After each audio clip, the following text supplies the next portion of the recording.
हरि जय जय राम कृष्ण हरि जय जय राम कृष्ण हरि बोला पुंडलिक वरदे विठ्ठल श्री ज्ञानदेव तुकाराम पंढरीनाथ भगवान की जय।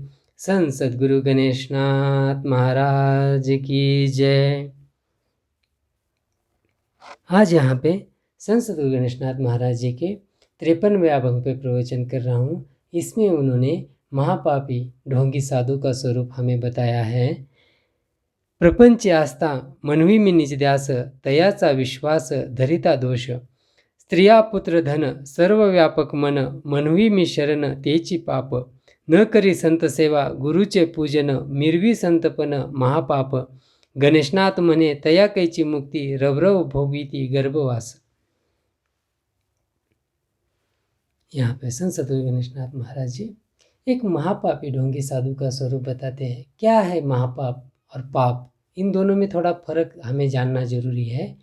पाप बोले तो क्या कि वो बात जो गलत बात करने से एक पर्टिकुलर एक आदमी का, एक व्यक्ति का विनाश होता है या फिर वो अधोगति को जाता है, उसको कहलाते हैं पाप।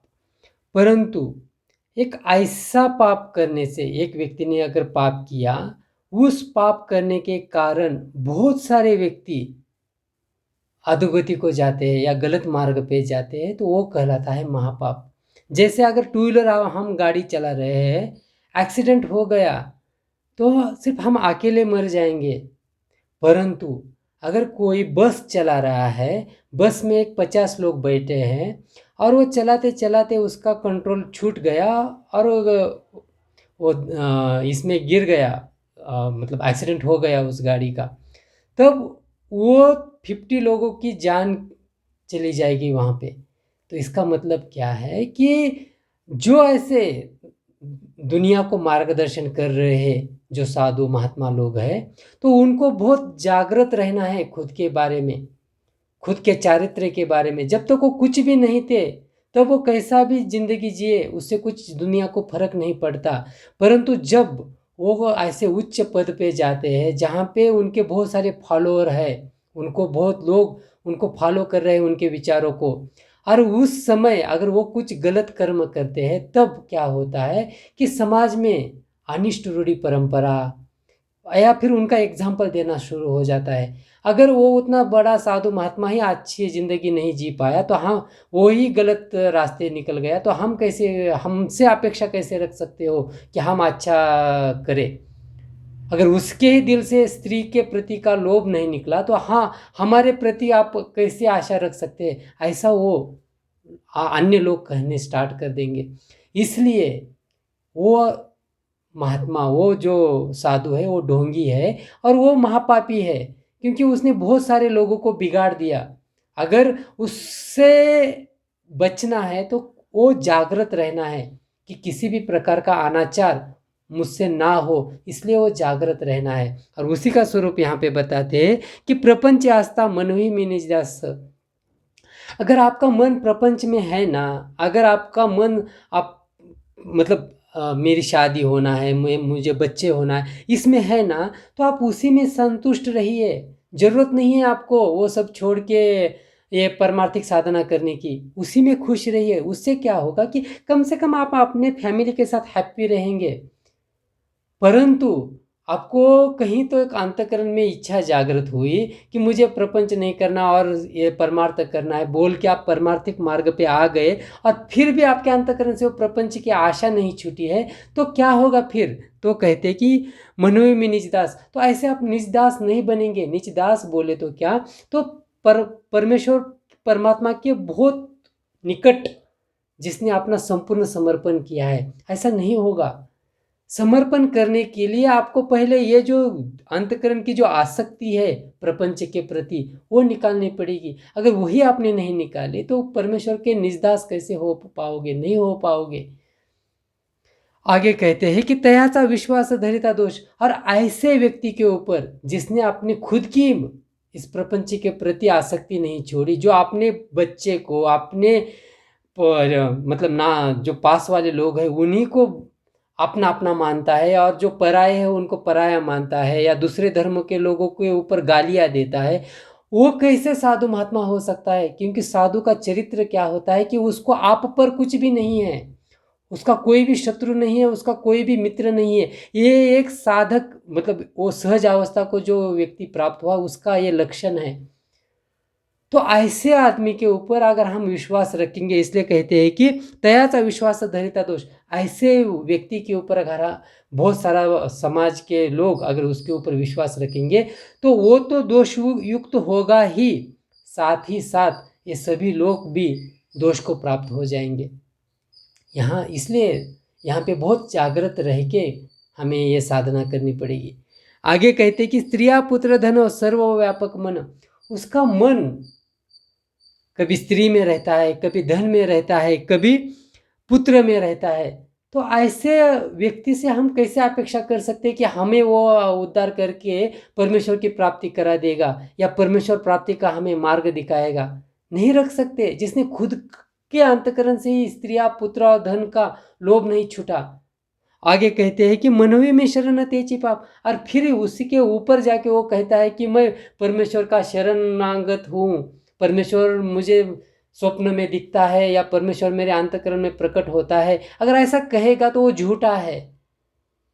उसके अंतकरण में तो स्त्रियां पुत्र और धन के प्रति लालसा है, तो वो महापापी है। क्योंकि वो अकेला नष्ट नहीं हो रहा, अकेला भ्रष्ट नहीं हो रहा। वो क्या कर रहा है कि ऐसा ही झूठा ज्ञान बताकर समाज के बहुत बड़े एक वर्ग को एक झूठा मार्ग दिखा रहा है कि जो सही नहीं है। इसलिए अगर आपका मन स्त्रिया पुत्र धन में लगता है ना तो वही कीजिए। ये परमार्थिक साधना करने की जरूरत नहीं है, दुनिया को दिखाने की जरूरत नहीं है। उससे कम से कम ये बाकी के लोग तो बच जाएंगे। ये बहुत जरूरी है आज के समय में। और आगे कहते हैं कि न करी संत सेवा गुरु चे पूजन। एक सच्चे साधक का लक्षण क्या है, एक सच्चे संत का लक्षण क्या है? जब तक वो जीवित रहता है तब तक वो खुद को संत, महंत, साधु, पुरुष, महात्मा कभी भी कहलाता नहीं है। वो खुद को क्या समझता है? न करी संत सेवा, तो वो सेवक समझता है। गुरु चे पूजन, वो गुरु के चरणों में नतमस्तक रहना, नम्र रहना सार्थक मानता है। वो खुद का अहम भाव, खुद का ज्ञान प्रकट करने में खुद को महत्व नहीं मानता। ये बहुत बड़ा लक्षण है एक साधु का। अगर ऐसा नहीं है, उसके पास ऐसी विनम्र वृत्ति नहीं है, सेवक वृत्ति नहीं है, तो समझ लीजिए वो साधु नहीं है। वो झूठा है, दाम्भिक है, जो खुद को भगवान मानता है। समझ लीजिए वो कुछ भी नहीं है, सिर्फ वो दिखावा कर रहा है, हमें दिखा रहा है कि वो भगवान है। क्योंकि सच्चे साधु का लक्षण है सेवक या गुरु के चरणों में नतमस्तक। अगर ऐसा नहीं है तो समझ लीजिए वो नहीं है, और वो हमें झूठे रास्ते ले जा रहा है। निर्वी संतपन महापाप, और उसके ऊपर वो क्या करता है कि वो खुद को संत कहलाता है, तो महापाप है। वो संत जो शब्द है, जो साधु जो शब्द है, उसको वो गलत अर्थ दे रहा है, गलत मीनिंग दे रहा है। खुद तो ढोंगी है ही है, पर ढोंगी के साथ साधु को जोड़ के उस साधु वो शब्द का जो महात्म्य है वो महात्म्य वो कम कर रहा है, तो वो महापाप कर रहा है। ऐसा मत कीजिए।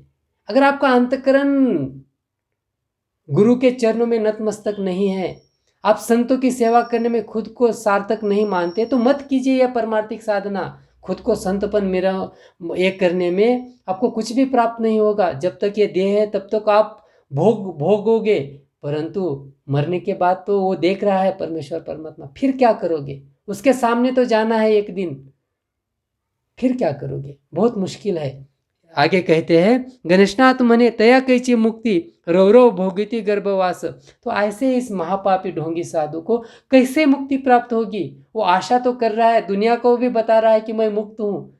बोलने से कोई मुक्त नहीं होता, क्योंकि मुक्त व्यक्ति को बोलने की बात ही नहीं आती। मेरे जो संत साधु ऋषि मुनि जो जितने भी आज तक हुए हैं, वो कभी भी खुद को मुक्त, ये वर्ड भी उनके कभी मुख से नहीं आया।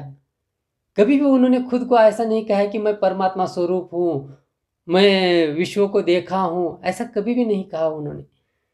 हाँ, वो ये कहते हैं कि मैं भगवान को देखने निकला था, मैं भगवान बन गया। इसका मतलब ये होता है कि मैं निकला था, मैं कुछ भी नहीं था, परंतु अभी मुझे दिख रहा है भगवान, ऐसा वो कहते हैं। परंतु वो खुद को ऐसा दिखावा नहीं दिखाते, दुनिया को सामने अवडंबर नहीं मचाते। इसलिए कहते हैं कि गणेशनाथ मने तया कैची मुक्ति, तो ऐसे साधक को कैसे मुक्ति प्राप्त होगी? नहीं होगी। जो सिर्फ दिखा रहा है, कह रहा है मैं मुक्त हूँ, मुक्त हूँ, और मुक्त हूँ ये कहने में ही उसको बंधन प्राप्त हो रहा है। क्योंकि मुक्त व्यक्ति कभी कहता ही नहीं कि मैं मुक्त हूँ, वो दिखता है वो मुक्त है, कहने की जरूरत ही नहीं। और रवरव भोगिति गर्भवास, अगर ऐसे हम दुनिया को भूल भुलैया में भुलाएंगे तो हमें बहुत बड़ा गर्भवास भोगना पड़ेगा। वो किस प्रकार का? तो ये 84 लक्ष योनि का, सिर्फ मनुष्य का ही नहीं, बाद में हम भ्रष्ट होंगे, नीच योनि में प्राप्त होंगे और घूमते रहेंगे। इसलिए अगर आपको सही में परमार्थिक साधना करनी है तो एक सच्चा साधु बनने का प्रयास कीजिए, एक संतों की सेवा करने में सार्थकता महसूस कीजिए, उसी से हम ये परमात्मा प्राप्ति कर पाएंगे। इस प्रकार से यहाँ पे संत सद्गुरु गणेशनाथ महाराज जी ने एक ढोंगी साधु जो महापापी है उसका स्वरूप यहाँ पे बताया है। गणेशनाथ गणेशनाथ गणेशनाथ गणेशनाथ गणेशनाथ गणेशनाथ गणेशनाथ गणेशनाथ। बोला पुंडलिक हरी विठ्ठल श्री ज्ञानदेव तुकाराम। पंढरीनाथ भगवान की जय। संत सद्गुरु गणेशनाथ महाराज की जय।